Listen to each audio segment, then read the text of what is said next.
this one looks like it's sold out. So we'll be presenting a lot of different sunscreens. So don't worry about that. But I'm just going to use this one as an example to talk about labeling on sunscreens and what it all means. So the first thing that you see when you look at a sunscreen label is the SPF. So the SPF stands for sun protection factor, and the SPF is measured by in a lab where a subject will be illuminated with ultraviolet B rays, and there will be a measurement based on when the person's skin turns red. And what SPF means is that the SPF is the amount of times more than normal someone could stay in the sun without getting red. So an SPF of 10 means that you can stay in the sun 10 times as long as you could without that and get the same amount of redness. That means that SPF is not linear. So an SPF of 20 is not double an SPF of 10. An SPF of 10 is already pretty good. It's allowing you to stay in the sun 10 times as long as you normally would be able to. 20 is even better. 30 is even better than that. And so when we look at the way SPF relates to how much radiation from UV is blocked, it's actually exponential. Actually, no, it's the opposite of exponential, asymptotic. So at 10, you're at SPF of 10, it seems really low, but you're actually blocking 90% of the rays of UVB that get through the atmosphere to your skin. When you get to SPF of 15, you get to 92%.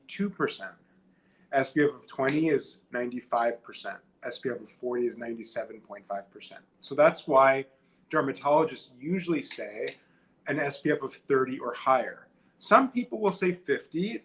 The difference between 30 and 50 is just a few percentage points, probably like, maybe 2 percentage points. So it's really a minimal amount of change.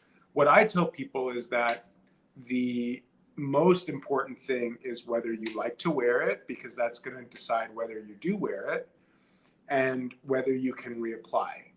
So you want to find something, even if it's an SPF of 20, that you like to put on. Because if you like to put it on, then you can put on enough and reapply it frequently enough that you're going to get really good protection from that.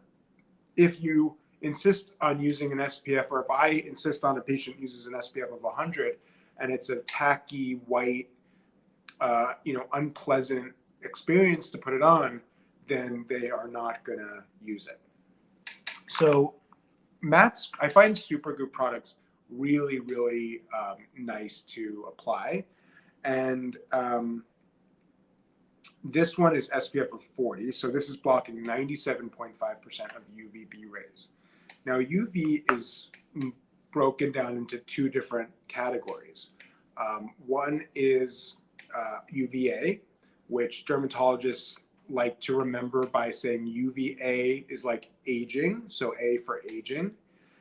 So UVA is the ultraviolet light that causes more photoaging. UVB, B for burning. UVB is the ultraviolet light that causes more burning and more skin cancer. So SPF only measures UVB. That's because UVB is what turns us pink when we're in the sun. UVA doesn't. So you can get a lot of UVA, and in the subsurface of the skin, it's aging you and it's causing damage, but it's not going to turn your skin red and it's not going to burn you. So when they measure how red you get when you apply a product, which is the way they measure SPF, they're only looking at UVB. So when we see a product that says SPF of 40, we know that you can stay out 40 times as long as you would normally have been able to stay out without getting as red. An SPF of 40 blocks 97.5% of rays. An SPF of 20 blocks still 95% of rays. So once you can get to 30 or higher, you're good. You just want to find something that you like to apply. And I personally love this Mattescreen. I think it's really pleasant to apply. It has a good SPF. Now let's look at the other, things on the label. So this is 100% mineral. Mineral means that the sunscreen uses zinc or titanium to block ultraviolet rays. If you're using a chemical blocker, that's going to use other molecules to absorb ultraviolet light. And those are hugely varied. Some of them are potentially damaging to coral reefs, and most of them are not. Some of them turn into benzene, which you may have read about when it's left on the shelf for too long and it expires, and most of them don't. So you can't really villainize all chemical sunscreens. You just have to make sure that you're using a reputable brand that's dermatologist recommended and using chemical blockers that are safe. There's a chemical blocker called cinnamate. Cinnamate is cinnamic acid. That's derived from cinnamon.